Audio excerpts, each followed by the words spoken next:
ಇನ್ನು ಕೆಲ ಈ ಬಿಗ್ ಬಾಸ್ ಕಂಟೆಸ್ಟೆಂಟ್ಸ್ ಇದ್ರ ಬಗ್ಗೆ ಮಾತಾಡಿದ್ದಾರೆ. ನಾನು ಪಕ್ಕಾ ದರ್ಶನ್ ಫ್ಯಾನ್, ಆದರೆ ಸುದೀಪ್ ನನಗೆ ಹೆಲ್ಪ್ ಮಾಡಿದ್ದಾರೆ, ಸಮಸ್ಯೆ ಆದಾಗ ಕಾಲ್ ಮಾಡಿದ್ದಾರೆ, ಕೇರ್ ಮಾಡಿದ್ದಾರೆ. ರಜತ್ ಕೊಟ್ಟಂತ ಹೇಳಿಕೆ ಇದು. ನನ್ನ ಜೈಲಿಂದ ಹೊರಗಡೆ ಕರ್ಕೊಂಡ್ಬಂದಿದ್ದು ಅವರೇನೇನೆ ಅಂದಿದ್ದಾರೆ ರಜತ್.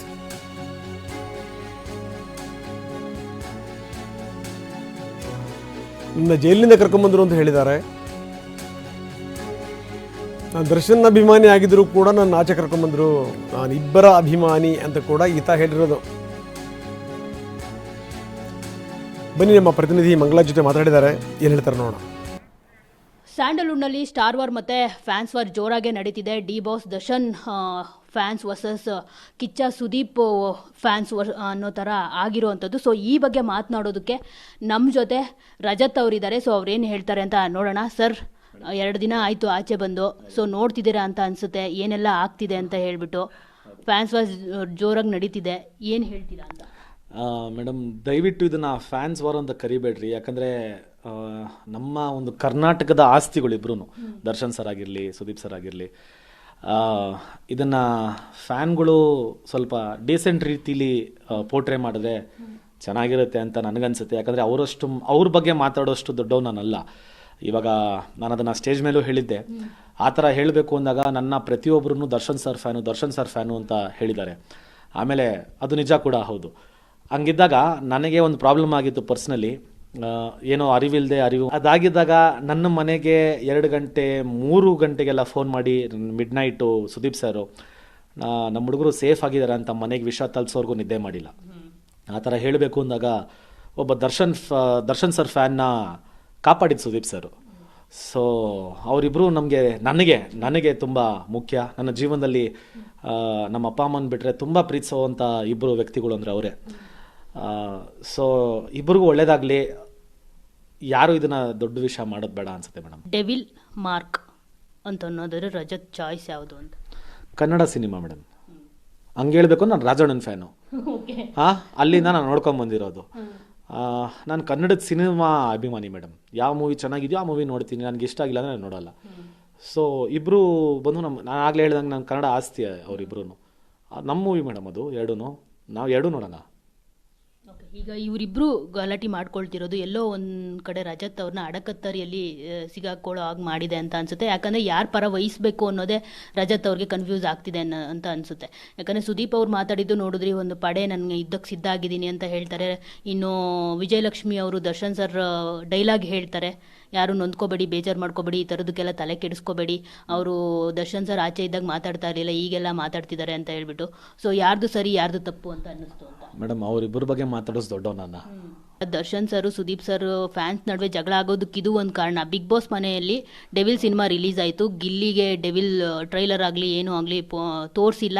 ಇದು ಅನ್ಯಾಯ ಅಲ್ವಾ? ಯಾಕಂದರೆ ಪ್ಯಾರ್ ಸಿನಿಮಾ ಬಗ್ಗೆ ಹಾಕಿದ್ರು, ಆವಾಗ ಮ್ಯಾಕ್ಸ್ ಸಿನಿಮಾ ಬಗ್ಗೆ ಹಾಕಿದ್ರು ಉಗ್ರಂ ಮಂಜು ಇದ್ದಾಗ. ಸೊ ಇದೊಂದು ರೀತಿ ಆರೋಪಗಳು ಪ್ರತ್ಯಾರೋಪಗಳು ಕೇಳಿ ಬರ್ತಿರುವಂಥದ್ದು. ರಜತ್ ಅವರು ಇದಕ್ಕೆ ಏನು ಉತ್ತರ ಕೊಡ್ತಾರೆ ಮೇಡಮ್? ಇವಾಗ ಮ್ಯಾಕ್ಸ್ ಮೂವಿ ಎಂತಕ್ಕೆ ಹಾಕಿದ್ರು ಮಂಜು ಇದ್ದಾಗ ಅಂದಾಗ, ಅದು ಯಾರ movie? Sudeep sir movie, correct.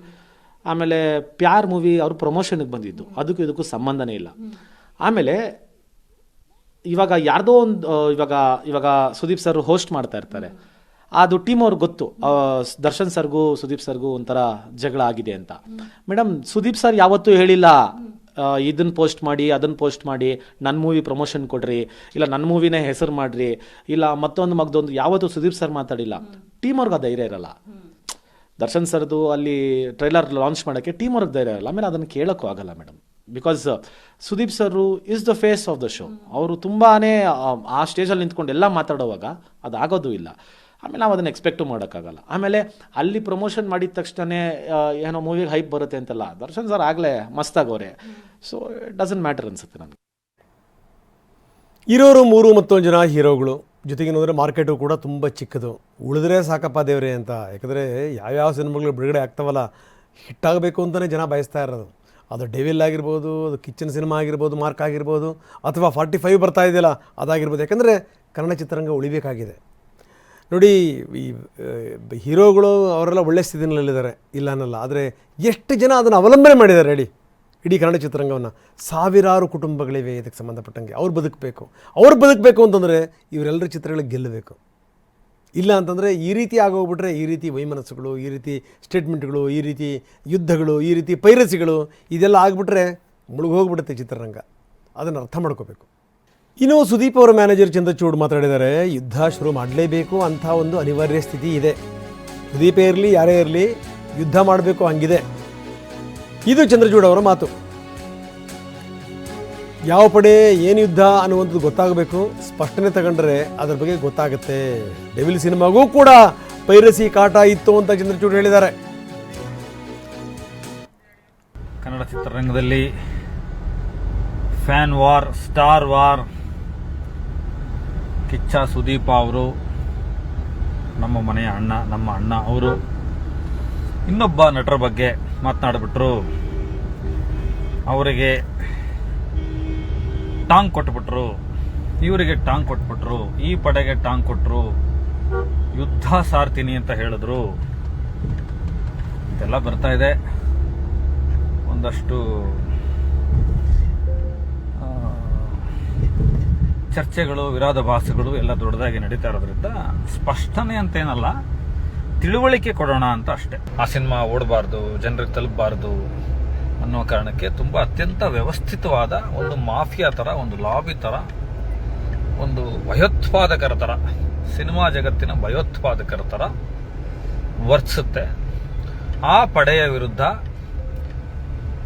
Kichcha Sudeep ಅವರಿರಲಿ, ಬೇರೆ ಯಾರೇ ಸ್ಟಾರ್ಗಳಿರಲಿ, ಬೇರೆ ಯಾವುದೇ ಸಿನಿಮಾ ಇರಲಿ, ಎಲ್ಲರೂ ಕೂಡ ಯುದ್ಧ ಮಾಡಬೇಕಾದಂಥ ಅನಿವಾರ್ಯತೆ ಇವತ್ತಿಗೆ ಸೃಷ್ಟಿಯಾಗಿದೆ. ಈ ಥರದ್ದೆಲ್ಲ ಪಡೆಗಳ ವಿರುದ್ಧ, ಈ ಥರದ್ದೆಲ್ಲ ಕುಚೋದ್ಯದ ವಿರುದ್ಧ ಮಾರ್ಕ್ ಸಿನಿಮಾ ತಂಡ, ಅದರ ಅಧಿನಾಯಕ ಕಿಚ್ಚ ಸುದೀಪ ಅವರು ಒಂದು ಯುದ್ಧ ಮಾಡ್ತೀನಿ ಅಂತ ಹೇಳಿದ್ದಾರೆ. ತಪ್ಪ? ಕುಂಬಳಕಾಯಿ ಕಳ್ಳ ಅಂದ್ರೆ ಹೆಗಲು ಮುಟ್ಕೋಬೇಕು. ನೀವು ಬೇರೆದ್ನೆಲ್ಲ ಮುಟ್ಕೊಂಡ್ಬಿಟ್ರೆ ಏನ್ ಮಾಡೋದು ನಾವು? ಇದನ್ನ ಎಲ್ಲಾ ಸಿನಿಮಾದವರು ಫೇಸ್ ಮಾಡಬೇಕು. ಇದು ಎಲ್ಲರೂ ಯೋಚನೆ ಮಾಡಬೇಕು. ಇದು ಎಲ್ರಿಗೂ ಇರತಕ್ಕಂಥ ಸವಾಲು. 45 ಅವ್ರಿಗಿರುವಂಥ ಸವಾಲು, ಮಾರ್ಕಿಗಿರುವಂಥ ಸವಾಲು, ಬೇರೆ ಸಿನಿಮಾಗಳಿಗಿರ್ತಕ್ಕಂಥ ಸವಾಲು, ಡೆವಿಲ್ ಸಿನಿಮಾ ತಂಡಕ್ಕಿರ್ತಕ್ಕಂಥ ಸವಾಲು ಕೂಡ ಅದೇ. ಡೆವಿಲ್ನವರು ಹೇಳ್ಕೊಂಡಿದ್ದಾರೆ 9551 ಚಿಲ್ಲರೆ ನಾವು ಪೈರಸಿ ಲಿಂಕ್ಗಳನ್ನು ತೆಗೆದ್ವಿ ಅಂತ ಅಲ್ವಾ. ಪೈರಸಿಯನ್ನ ಏನ್ ನಾನು ಇಷ್ಟು ತನಕ ಸಮಸ್ಯೆಗಳು ಹೇಳಿದ್ನೆ, ಇದನ್ನ ಯಾರು ಮಾಡಿದ್ರು ತಪ್ಪೆ. ಇದಕ್ಕೆ ಕಿಚ್ಚ ಸುದೀಪ್ ಅವ್ರು ಯಾವತ್ತಾದರೂ ತುಪ್ಪ ಸುರಿದಿದ್ದಾರ? ಫ್ಯಾನ್ಸ್ಗಳಿಗೆ ಇನ್ನೂ ಬುದ್ಧಿ ಹೇಳಿದ್ದಾರೆ, ಒಳ್ಳೇದಾಗಿ ನಡ್ಕೊಳ್ಳಿ ಅಂತ.